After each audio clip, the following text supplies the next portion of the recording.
in trading, you want to learn how to what? Navigate the marketplace and engage without having loss. Do you think the surgeon's first procedure on a living person, do you think they're calm, cool, and collected? No. But they're going to lean on all the experience they gathered with cutting on those cadavers. When they were doing their case studies in the textbooks, writing out their ideas, that's not the same. That's just you writing out your model. But then when you go to that cadaver, which is a demo account or paper trading account, you're doing the theory in a setting that can't hurt you or anyone else. That's proper learning. You're doing it without any concern, psychologically or emotionally, about the outcome. You're focusing on doing what the theory suggests you're supposed to. What's the process? What's the protocol? You're following that. That's your model. Don't let anybody make fun of you and make you feel like, oh, I'm learning how to do this with a demo account. It doesn't matter. Your results are going to be yours. If your results are going to be unbelievably, successful, there's going to be a lot of people that are going to say that it ain't real. And are you going to care? Are you going to care when you start making real money if people don't believe that how you learned was a good or bad way? You don't care. I have more students that aren't on social media because they're off doing their own thing now. Look at the young people that are making themselves available to you in these interviews. They don't have to do those interviews. They're interviewed by these companies. I don't own those companies. We don't have some kind of conspiracy together. I mean, you've heard me talk really in a very low-key anti-approach to funded accounts, if you heard what I was saying earlier. Like, I'm not a fan of them, even though I have profitable students that use them. I'm not a fan of them. That's why I will never do business with any of them. I will never have an affiliation with them. I will never say, go and join this funded account and blah, blah, blah. And here's a 20% off type thing. I don't want affiliations. And when I tell you something, it's my honest opinion. No one has influenced me. They're not paying for my opinion. I will never have my opinion paid for. And I never represent no broker whatsoever. Period. I'm not an introducing broker. Anything I tell you, it's my opinion. And I'm not monetized with that opinion. And that's why, unfortunately, my opinion isn't liked by a lot of other folks, because it infringes on the comfort they hold with their affiliations. And I don't have a problem with them having their affiliations. Listen, get your money, man. But don't hold me to that same level of, well, he must be in partnership with somebody else. I'm not. So I'm out here sharing my opinion, and it doesn't mean my opinion's right. It's just my opinion. You may take something I say and get a hair up your backside and say, well, I'm going to use this as a reason to prove ICT wrong. And then you create something entirely new. And that would be amazing. So it's not meant for me to be a reason for you not to do funded accounts. I'm just saying that everything that I felt most people would encounter, my son's experiencing that. So in many ways, I feel vindicated. And the only way I think he and anyone else will do well doing it is by never really over leveraging. Never really doing that. Trade with a very small number of contracts, even if they give you the freedom to do more. Because you're really not trading with $150,000. You're trading $3,000. And $3,000 is undercapitalized. Grossly undercapitalized. And anyone that says other than that is full of grade A cow patties. It's just the way it is, folks. Drawdown is a real part of trading. And when you burn your funded account and you burn your funded accounts, you'll feel like, well, I'm going to go back in and I'm going to be a little bit more selective, but I'm not going to change anything I've done. If over leveraging is part of it, you're going to fail. Just give it enough time, you're going to fail. If you listen to my students and other people that do this, they build up these, well, they have like a deck of cards at their disposal, multiple funded accounts, multiple ones, because it allows them to have a card to play when one's roasted. When it's burned, they can't use that one anymore. They have something else they can lean on. How about just have one account? Don't over leverage it. Don't demand more than it's going to pay out. Make enough money to go with a company like AMP, where it offers you real trading, very, very low margins. My son had experience with that company, and hey, it is what it is. No broker's perfect. No broker's going to be perfect. You're going to complain about all of them, but that's the world, man. Like, you're not going to have a silver lining that's seen by everyone in an agreement. You're going to have your favorite things about a broker, and you're going to have these pet peeves that you don't like about them. Everybody's going to have that because they're the middleman. But I don't think your best interest is suited for only viewing funded accounts. And I've said, I just don't believe that segment of our industry is going to be allowed to stay around in the capacity that we have it right now. And that's the reason why they're, doing what they can to get what they can from whoever's willing to give it to them. Because the time is probably limited for them to do what they're doing. So if you're going to do that, do it the right way. Don't over leverage it.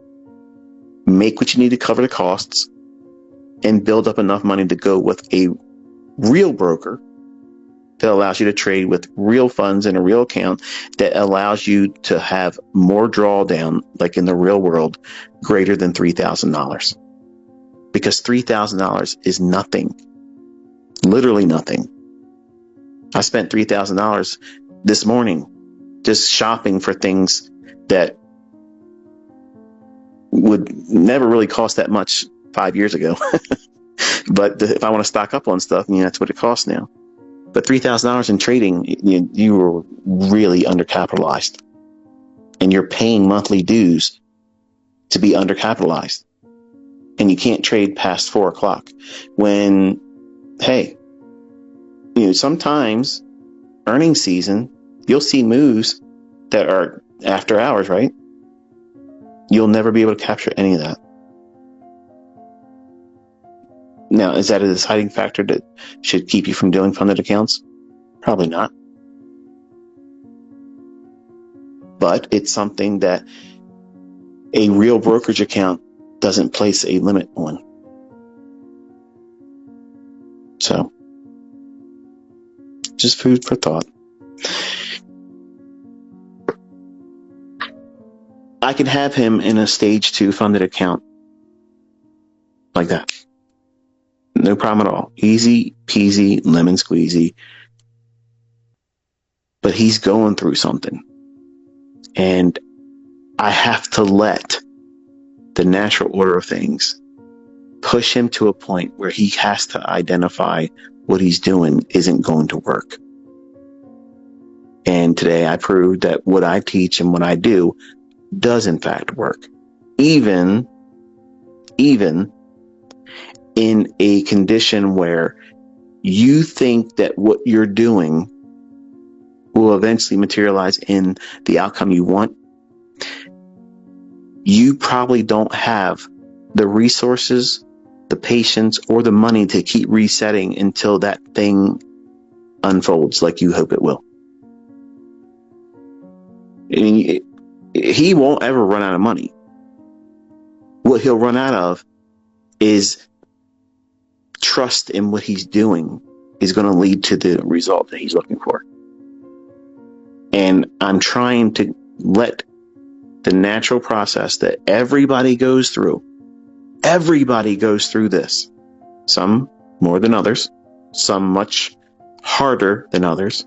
Some are more stubborn. I was very stubborn. I wanted, and I've said many times, they name streets after me one way. And I wanted to have it my way.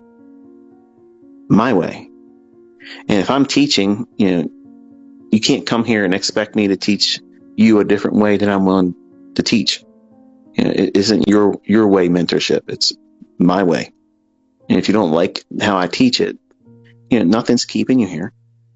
You can learn how to trade from somebody else. There's other stuff out there that works. Just have good money management. I promise you'll probably still make a little bit of money, but you're still going to lose. And whatever you use to find profits, whatever religious faith you want to place behind whatever it is you're doing, you're welcome to have at it. Be rich. Good luck with it. It isn't going to change what I view about the marketplace and my convictions about what should be done correctly and what things shouldn't be done incorrectly. All these things, I've developed this opinion over 3 decades, and I'm not going to listen to somebody that just started up and they somehow know more about how I should behave or view the marketplace in their infancy as a couple months in observing price action, or coming from another school of thought and having never really spent a full year in it. But they're not going to change or impact my opinion about what it is I hold about the markets. And it won't be like that for you either. It's going to be like, okay, your opinion, I understand it, I respect it, but I'm not going to do anything with it. So there it is. And I'm hoping that what I'm saying here tonight doesn't discourage, because like I said, I'm going to be talking to students that have done funded accounts next week. And you've already seen these individuals that I've already interviewed. And they're right from my private mentorship. Like, they paid me to learn what they do and have made money with it. I have more of them next week. If you have learned the 2022 model and you did not join my private mentorship, which no one can, it's not happening anymore. You should just relax. We're mentoring just like this now. If you made money and you've been profitable with your trading, whether it be with your own funds or through funded account companies, and you want to be interviewed, I'd love to sit down with you. But it just seems like that I'm only getting my private mentorship students, which unfortunately that gives the impression that nobody can be profitable like with the 2022 model, which that's not true. It's just that model really clicked for a lot of my students that were trying to find their own model. And mentorship, when they paid me, I was giving them everything that I was willing to share as components, but I also taught them how to take each component to build their own model. And for the students that were in that mentorship, I had a very loose overview discussed in a commentary about that very model. I was leading people to just do that very thing, like create that model. So I suggested the pieces, but I didn't put it out there in a step by step. And if anybody's out there telling you that they're going to sell you access to the videos where I've done that, they're lying to you, because I didn't do that. And my mentorship students will tell you right now on Twitter that I did not do that. I called the market just like you see me do daily, every single day. I did live streams the first year, doing what you see me doing in these live streams, and the same type of attitude that I got from some students you still see in the community here. You didn't take any trades. You talked for 2 hours. You didn't take any trades. I called all the logic as to why the market should behave a certain way. That's important. You need to have all that. Otherwise, the entries won't make any sense. You won't know what to reach for. You won't know how to find your model. So opinions, they're always going to be held by other people. My opinion of funded accounts and those companies that offer them, I am personally not a fan of them. If my son turns it around and makes money, I'm still not a fan of it. I'm of the opinion that, yes, most of you that use them probably don't have the funds to go and do that. I understand that. But if you're going to do it the right way, so that way you can get something out of it. Build up enough scratch money, whatever, and go with a real brokerage firm. So that way you know it's your money. You have control. You're not limited to some unrealistic small little drawdown. Like, it always goes up the same amount. No matter how much you make, it's not increasing. It's always that small